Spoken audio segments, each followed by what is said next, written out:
Va-t-on bientôt assister à une restriction des réseaux sociaux pour les moins de 16 ans dans l'Union Européenne? Le Parlement européen s'est penché sur la question, je vous donne toutes les informations juste après, mais avant ça, une première information importante, attention à ces steaks hachés qui étaient vendus chez Auchan, Intermarché, Leclerc ou U, ils peuvent potentiellement contenir des petits bouts de métal selon le site Rappel Conso de l'État. Alors c'est des steaks hachés façon bouchère vendus par 2 ou 4, les marques concernées sont Tendre & Plus, Alcasab et un lot commercialisé sans marque. Alors si vous avez acheté ces produits, il est recommandé de ne pas consommer évidemment cette viande et les produits peuvent être retournés en magasin pour se faire rembourser. Deuxième information importante, on vous en parlait déjà il y a quelques heures, une attaque survenue ce mercredi près de la Maison Blanche à Washington a visé 2 militaires de la Garde nationale des États-Unis. C'est donc une unité militaire déployée dans certaines villes des États-Unis. Ça s'est passé vers 14h15 heure locale, un homme a ouvert le feu de manière ciblée selon les autorités. Les 2 militaires sont actuellement dans un état critique. Un suspect qui est un Afghan arrivé aux États-Unis en 2021 et qui a lui aussi été blessé a été interpellé. Donald Trump a dénoncé un acte de terrorisme, je vous tiens au courant. Autre information que l'on peut noter, rappelez-vous, les braqueurs du Louvre le 19 octobre étaient passés par une porte-fenêtre. Et bien surprise, 2 rapports de sécurité qui datent de 2007 et de 2018 indiquaient déjà à l'époque que cette porte-fenêtre, elle constituait, je cite,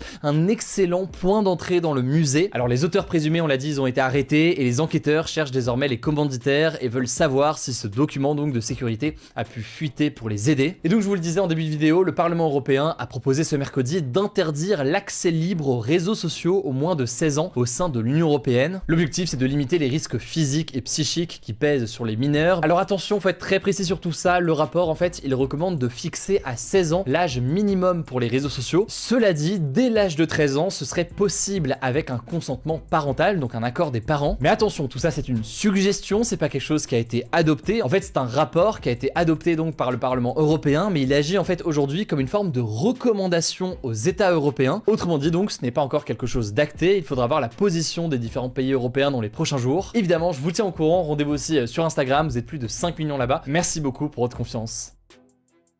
Va-t-on bientôt assister à une restriction des réseaux sociaux pour les moins de 16 ans dans l'Union Européenne? Le Parlement européen s'est penché sur la question, je vous donne toutes les informations juste après, mais avant ça, une première information importante, attention à ces steaks hachés qui étaient vendus chez Auchan, Intermarché, Leclerc ou U, ils peuvent potentiellement contenir des petits bouts de métal selon le site Rappel Conso de l'État. Alors c'est des steaks hachés façon bouchère vendus par 2 ou 4, les marques concernées sont Tendre & Plus, Alcasab et un lot commercialisé sans marque. Alors si vous avez acheté ces produits, il est recommandé de ne pas consommer évidemment cette viande et les produits peuvent être retournés en magasin pour se faire rembourser. Deuxième information importante, on vous en parlait déjà il y a quelques heures, une attaque survenue ce mercredi près de la Maison Blanche à Washington a visé 2 militaires de la Garde nationale des États-Unis. C'est donc une unité militaire déployée dans certaines villes des États-Unis. Ça s'est passé vers 14h15 heure locale, un homme a ouvert le feu de manière ciblée selon les autorités. Les 2 militaires sont actuellement dans un état critique. Un